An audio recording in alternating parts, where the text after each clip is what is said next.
जय Hind defence lovers. आज की टॉप हेडलाइंस कुछ इस प्रकार है। जानिए भारत के नए डिफेंस बजट की सारी डिटेल्स। भारत के इंटेलिजेंस ब्यूरो को मिला है एक बहुत बड़ा हाइक। नेवी और कोस्ट गार्ड के ध्रुव हेलीकॉप्टर्स अप्रैल के महीने से मिल सकता है फ्लाइंग क्लियरेंस। बलूचिस्तान में BLA फाइटर्स ने कर रखा है PKMKB 2.2 और US प्रेसिडेंट का दावा कि भारत ईरान के बजाय वेनेजुला से खरीदेगा तेल।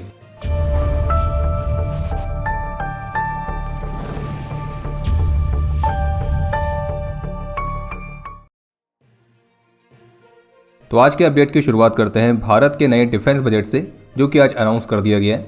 तो फाइनेंशियल ईयर 2026-27 के लिए भारत का टोटल डिफेंस बजट है 7.85 लाख करोड़ रुपीस, यानी कि लगभग 94.6 बिलियन US डॉलर्स। और पिछले साल के कंपैरिजन में इस वर्ष भारत के टोटल डिफेंस बजट में 15% तक की बढ़ोतरी देखी गई है।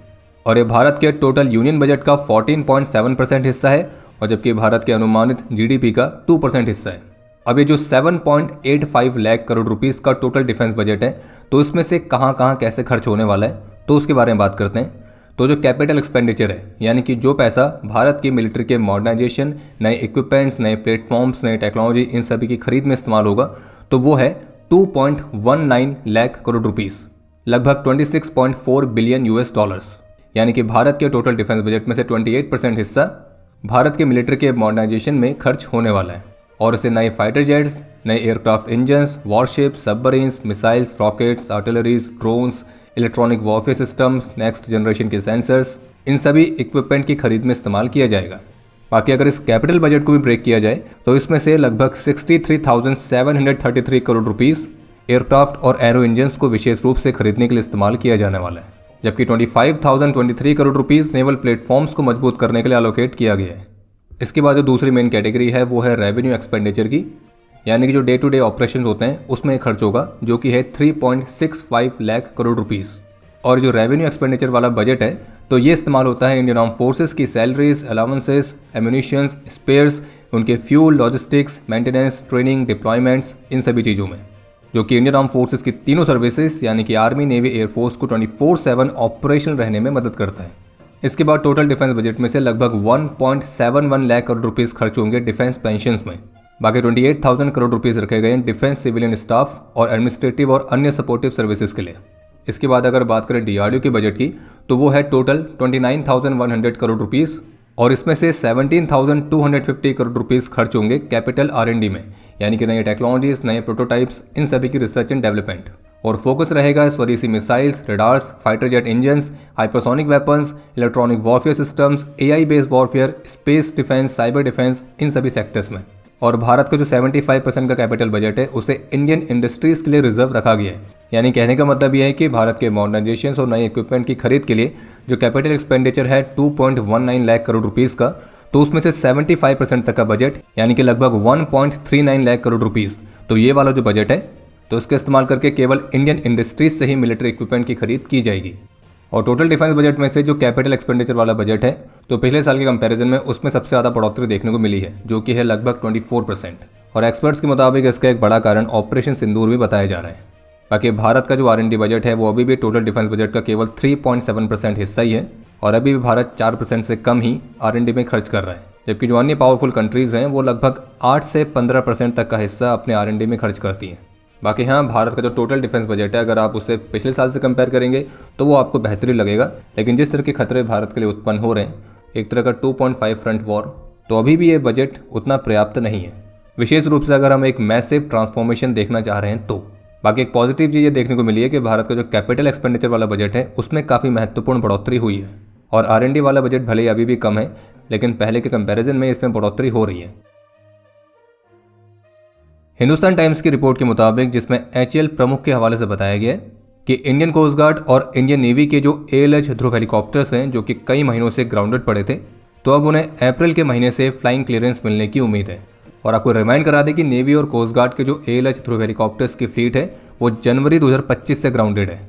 बाकी HAL ऑफिशियल की तरफ से बताया गया है कि HAL ने ध्रुव हेलीकॉप्टर की मेन रोटर मास्ट के चारों ओर लगे श्वेस प्लेट असेंबली को अपग्रेड करना शुरू कर दिया है, ताकि कठोर समुद्री वातावरण में भी इसकी जो फटीग टॉलरेंस है उसको बढ़ाया जा सके। और ये जो कार्य है मार्च के अंत तक कंप्लीट हो जाएगा। बाकी हेलीकॉप्टर की जो श्वेस प्लेट असेंबली की लाइफ है, उसे रिफाइंड मैन्युफैक्चरिंग टेक्निक्स का इस्तेमाल करके महत्वपूर्ण तरीके से इम्प्रूव किया गया है। बाकी जानकारी के लिए आपको बता दें कि 5 जनवरी 2025 को गुजरात के पोरबंदर में जो इंडियन कोस्ट गार्ड का ALH क्रैश हुआ था और इस क्रैश में हेलीकॉप्टर में सवार तीनों क्रू मेंबर्स की भी जान गई थी। तो इस दुर्घटना का जो कारण सामने आया था तो वो हेलीकॉप्टर की स्वेस प्लेट असेंबली से संबंधित था। फिर जिसके बाद भारत की मिलिट्री में ध्रुव हेलीकॉप्टर्स की पूरी ही फ्लीट को तुरंत ही ग्राउंड कर दिया गया था। लेकिन उसके लगभग 4 महीने के बाद फिर आर्मी और एयरफोर्स द्वारा ऑपरेट किए जाने वाले ध्रुव हेलीकॉप्टर्स को एक कॉम्प्रहेंसिव सेफ्टी चेक्स के बाद फ्लाइंग क्लियरेंस मिल चुका था। बाकी नेवी और कोस्ट गार्ड जो ध्रुव हेलीकॉप्टर्स की फ्लीट ऑपरेट करती है तो उसमें टोटल 30 हेलीकॉप्टर्स हैं, लेकिन वो जनवरी 2025 से लेकर अभी तक ग्राउंडेड ही हैं और अब उम्मीद है कि अप्रैल में उनको भी फ्लाइंग क्लियरेंस मिल जाएगा। शुक्रवार को आयोजित कॉस्मोनॉटिक्स पर एक कॉन्फ्रेंस को संबोधित करते हुए रशियन ऑफिशियल्स की तरफ से कहा गया है कि भारत और रशिया लगातार ब्रह्मोस क्रूज मिसाइल को अपग्रेड करने पर काम कर रहे हैं। उनका यह कहना था कि हम इन मिसाइल्स को लगातार मॉडर्नाइज करते हैं, उनके कैरेक्टरिस्टिक्स को इंप्रूव करते हैं और ये एक कंटिन्यूस प्रोसेस है। और ब्रह्मोस वाली परियोजना के तहत स्मॉल साइज की मिसाइल और हाइपरसोनिक टेक्नोलॉजीज पर भी कार्य जारी है। इसके अलावा एक अपडेट यह है कि अभी हाल ही में मीडिया के साथ एक इंटरेक्शन में US प्रेसिडेंट डोनाल्ड ट्रंप ये क्लेम करते हुए दिखे कि जो भारत है वो ईरान की बजाय अब वेनेजुएला से ऑयल खरीदेगा। और उनका ये कहना था कि ऑयल पर एक ग्रेट डील के लिए वे चीन का भी स्वागत करते हैं। हमने ऑलरेडी डील करी है, भारत इसमें आ रहा है और भारत ईरान की बजाय वेनेजुएलन ऑयल को खरीदने जा रहा है और इसलिए हमने डील के कॉन्सेप्ट को ऑलरेडी बना लिया है। और फिलहाल अभी जिस समय हमें वीडियो रिकॉर्ड कर रहे हैं तो US प्रेसिडेंट के इस क्लेम पर भारत की तरफ से कोई ऑफिशियल कमेंट देखने को नहीं मिला है।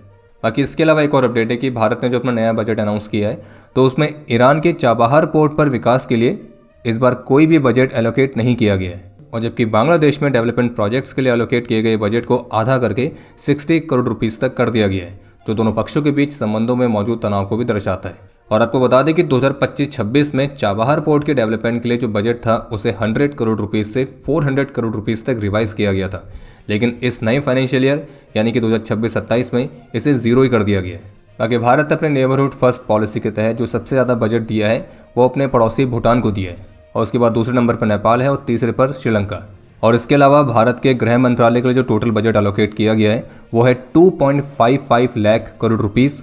और इसमें से भी जो सबसे ज़्यादा बजट है वो इस बार इंटेलिजेंस ब्यूरो यानी कि IB को देखने को मिला है, जिसमें 68% की बढ़ोतरी देखी गई है। और इंटेलिजेंस ब्यूरो का जो नया बजट है वो है 6,782.43 करोड़ रुपीस और इसमें से 2,549.54 करोड़ रुपीस कैपिटल बजट है, जबकि पिछले साल IB का टोटल बजट था 4,159.11 करोड़ रुपीस और उसमें से कैपिटल बजट था केवल 257.01 करोड़ रुपीस। और इसी के साथ हम उम्मीद करेंगे कि घर के जो भेदी हैं तो उनको जल्दी से जल्दी डिटेक्ट करके ट्रीटमेंट उनका सही से किया जाएगा। बलूचिस्तान में बलूच लिबरेशन आर्मी यानी कि BLA का ऑपरेशन हेरॉफ 2.0 जारी है, जिसे अगर आप PKMKB 2.0 कहेंगे तो भी चल जाएगा, क्योंकि पाकिस्तानी फोर्सेस की हालत कुछ वैसी हो रखी है। और BLA के क्लेम के मुताबिक उनके इस ऑपरेशन में अभी तक पाकिस्तान के 80 से अधिक ट्रूप्स की जान जा चुकी है, जिसे पाकिस्तान की मिलिट्री, उनकी पुलिस, इंटेलिजेंस एजेंसीज और उनकी काउंटर टेररिज्म यूनिट्स के ट्रूप्स शामिल हैं। और कई दर्जन भर ट्रूप्स तो घायल हैं और लगभग 18 को BLA रेबल्स ने कैप्चर करके रखा हुआ है। इसके अलावा 30 से अधिक पाकिस्तानी गवर्नमेंट की प्रॉपर्टीज़ को सीज कर लिया गया या फिर डिस्ट्रॉय कर दिया गया है, 20 से अधिक व्हीकल्स डैमेज कर दिए गए और BLA फाइटर्स ने कई सारी पोस्ट और इंस्टॉलेशंस को अपने कंट्रोल में ले लिया है। और जबकि पाकिस्तान की प्रोपेगेंडा विंग ISPR ने बलूच रेबल्स के इस हमले में जो कैजुअलिटीज़ को स्वीकार किया है तो वो आंकड़ा 15 ट्रूप्स का है, जो कि ग्वादर और खरन का बताया गया है और इसमें 18 सिविलियंस भी हैं। हालांकि इस बात की पूरी संभावना है कि पाकिस्तानी ISPR पाकिस्तानी ट्रूप्स के कैजुअलिटीज़ के जो नंबर्स बता रही है वो एक्चुअल नंबर्स नहीं है, बल्कि ये संख्या और ज़्यादा हो सकती है। और जो BLA है उसने आमतौर पर सिविलियंस को नहीं बल्कि पाकिस्तानी आर्मी और उनके फ्रंटियर कोर ऑपरेशनल फोर्सेस को ही टारगेट किया है। और BLA के इस कोऑर्डिनेटेड अटैक में पाकिस्तानी मिलिट्री को बहुत हाई लेवल की कैजुअलिटीज़ का सामना करना पड़ा है। बाकी जैसे कि आप सभी जानते हैं कि पाकिस्तान की पुरानी आदत है अपनी आंतरिक विफलताओं को छुपाने के लिए भारत पर आरोप लगाना। तो पाकिस्तान ने फिर से भारत पर आरोप लगाया है कि बलूचिस्तान में जो शांति भंग हुई है तो उसमें भारत का हाथ है। और इस पर भारत की तरफ से जो ऑफिशियल प्रतिक्रिया आई है उसमें भारत ने स्पष्ट रूप से पाकिस्तान के इस आरोप को खारिज किया है। और भारत का कहना है कि इस तरह के आरोप कुछ और नहीं बल्कि पाकिस्तान की वही पुरानी टैक्टिक्स है, अपने इंटरनल फेलियर से अपनी जनता का ध्यान भटकाने वाली। और पाकिस्तान को सुझाव दिया गया कि हिंसा की हर घटना पर निराधार दावों को दोहराने के बजाय पाकिस्तान को इस क्षेत्र में अपने लोगों की लंबे समय से चली आ रही मांगों को पूरा करने पर ध्यान देना चाहिए। बाकी दमन, क्रूरता और मानवाधिकारों के उल्लंघन का उसका इतिहास पूरी दुनिया को पता है।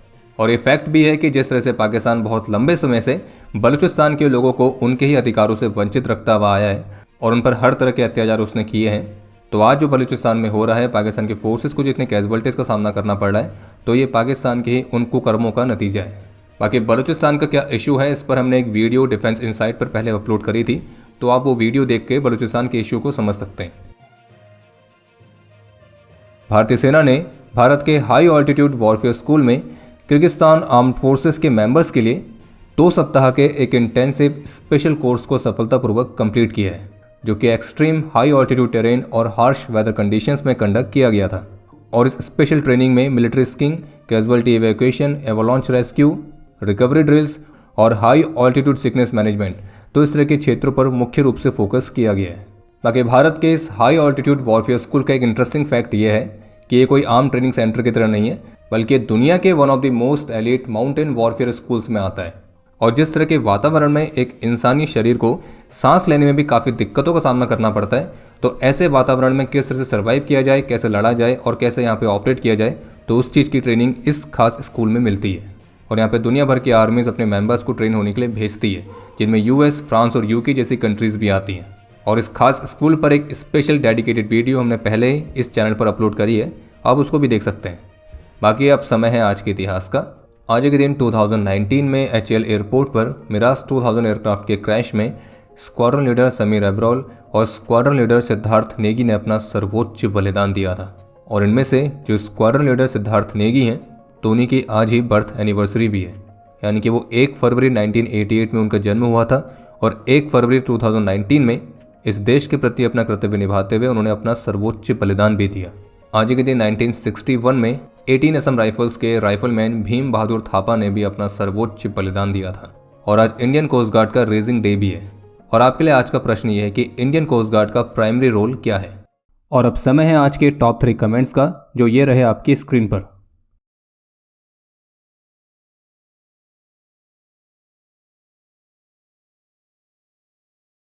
उम्मीद है आपको आज का एपिसोड पसंद आया होगा। पसंद आया तो वीडियो को लाइक करना ना भूलें। आपके कोई भी सुझाव या सवाल हो तो उसके लिए कमेंट सेक्शन ओपन है। और अगर आप डिफेंस रिलेटेड और भी एक्सक्लूसिव कंटेंट में दिलचस्पी रखते हैं तो आज ही प्ले स्टोर से डिफेंस स्क्वाड की सुपर ऐप को डाउनलोड करना ना भूलें। और अगर आप चैनल पर पहली बार आए हैं तो squadron.in पे जाके हमारे नए डिज़ाइंस को भी चेकआउट जरूर करें। बाकी जल्द मिलेंगे नए एपिसोड के साथ, तब तक के लिए जय हिंद, जय भारत।